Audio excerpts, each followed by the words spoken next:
have been sober now for about 2 months, which is frankly longer than I've ever been sober in that I can remember. And I figured that now I've kind of hitting this kind of 2-month mark, I should make some changes in my life and start becoming more cultured, going to see art exhibitions and stuff like that, because that's what sober people do. They fill up their time with stuff to talk about just so that they don't have to think about the fact they can't ever have a beer. But first, before we get into the arts, I just wanted to bring you a little bit of breaking news. I managed to find the best street name ever in the whole world in London. Let's see.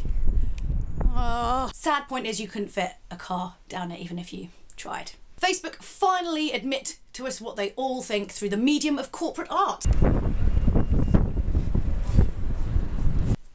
Tell me it doesn't look like that.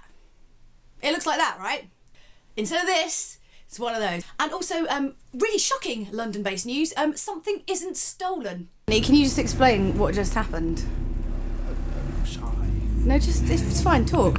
No, I just left my phone on the bus and then realised it and then got off and then waited for another bus and then got on the bus and my phone was still on it. St Paul's Station. Lovely. Big old shit.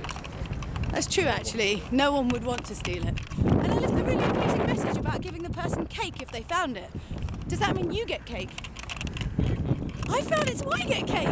I've given myself cake. Yeah!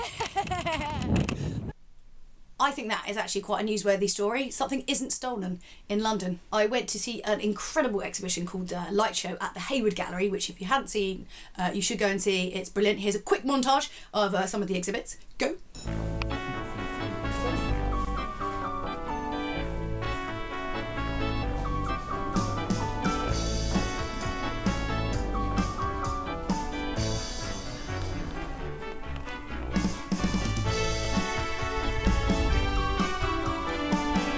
So some of my favourites were this one, which I have entitled "If Victoria Beckham Was Ever to Play Doctor Who, This Is What Would Happen to the TARDIS." Oh, oh my god. That's so far down. It's like a hall of mirrors.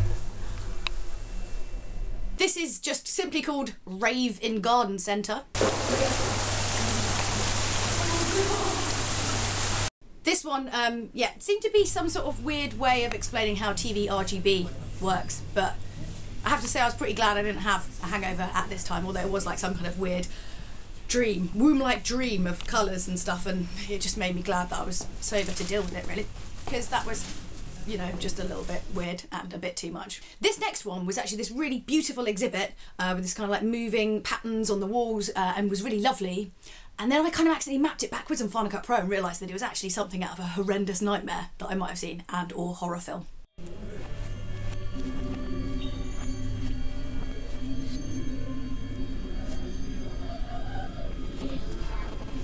After all that and nearly getting kicked out about 400 times because they keep telling me not to film things and shut up, like, do they not realise who I am and what I'm doing and trying to show to you?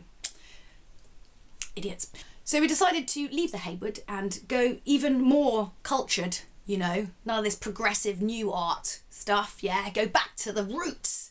We went to the Tate to see some really old paintings, which of course I appreciate. I think, they're wonderfully skilled, etc. But I just got a bit bored, really, so I decided to write really stupid captions for all of them, because that's what you do when you look at art. First up, the first painting I looked at, the caption for this one is this the real life? 'Cause this sure ain't my fantasy. Tell me it doesn't look like the video for Bohemian Rhapsody just with some really ropey looking people. Although that guy does look a little bit like a kind of balding Brian May, just a touch. This one basically just shows that Pierce Brosnan stole his kind of really dirty, smirky smugginess from this guy. Yeah, look at that. Look at that smirk.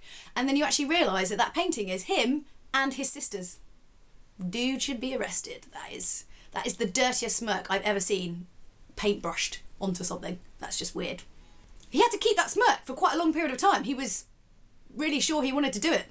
This one I've entitled, well, honestly love, you're going to invite the comparisons if you hold those fruit right by your bosoms. I mean, come on, they're like in a triangle trifecta position. It's, well, frankly, love, you're just going to invite the comparisons. I mean, if you're going to hold vegetables that close to, frankly, what is a massive rack, I mean, humongous. Yeah, mainly because obviously this guy obviously trained for years and years, and he's just so blatant about it. You wouldn't think you'd, you know, layer it up a little bit, make it a bit more subtle than just like knockers and vegetables. Because it was, he's got this whole, it's a whole big scene, but that's all you can look at. It's just the boobs. It's very distracting. I've simply entitled this one, Whoops, I Forgot My Trousers. What's he doing? It sounds like a really, really rubbish excuse George Michael would give when he was getting caught cottaging. And it wouldn't stand up in a court of law. What I don't really understand is it just doesn't make any sense. Why they can't have run out of paint. They painted the legs. Was it just they ran out of brown? Maybe he was wearing brown trousers and there wasn't any more brown, but I don't really get it. Why doesn't he have any trousers on? It's been like this weird mind puzzle that's been bugging me for, and just with those knees as well. Dude, cover them up. You know, get some little knee pads, thick set, bit of woolly tights from M&S, something. You don't, you're not gonna get any ladies like that. Or maybe that's the point. Maybe he doesn't want the ladies. I don't know. It's been bugging me. If you can find it out, you know, do let me know. This one is entitled, If You Thought S Club Juniors Were Creepy, Take a Look at This. Look at that kid. Seriously. It's not just the clothes that are really, really weird. Look at his stance. He's so sure of himself and his length of his stretching of his crotch. It's just weird. And that dog, what is it doing?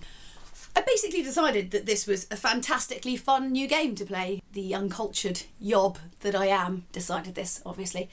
So I posted this particular picture up onto Facebook, and you guys have actually written some of your own captions, which I'm going to read to you now. And they're a lot better than mine, to be perfectly frank with you. Yeah, Steve Smith said, the Beckham's Christmas card was a little different this year. Sandra really doubted the credentials of the creche staff. That was Salem Doomy. The herbal relaxer from Holland and Barrett worked way better than John and Emily expected. Thanks for that one, Dave Anthony, that was really good. One of my particular favourites though, I have to say, is I've got to wait how long for Grand Theft Auto 5? That is my face about that entire thing, I have to say. Thanks for that, that's Robert Keywood. So that's the end of this week's video. Thank you so much for sticking with me. Don't forget to hit subscribe or go to itsjuliahardy@yahoo.com and hit me up with any of your ideas for any vlogs you think I should do, or just have a bit of a chinwag, really. Or you can, you know, hit me up on Facebook, Twitter, the usual sort of things. Don't forget, I am doing this for charity, right? To raise money for charity. It's really hard not drinking. I think I've expressed that. I will continue to do so because it's really hard. So if you have a spare 5 minutes, please go to justgiving.com/itsjuliahardy and please just give me a little bit of money to make this worthwhile. God. Plus, right, it's my birthday party next week. That's what my next vlog will be about. So you will actually see me suffering my own birthday party completely sober whilst everyone I know, love and care about gets completely trashed in front of me.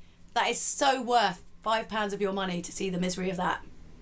I'd pay that money to, you know, not to have to go through it. Many more pounds than that.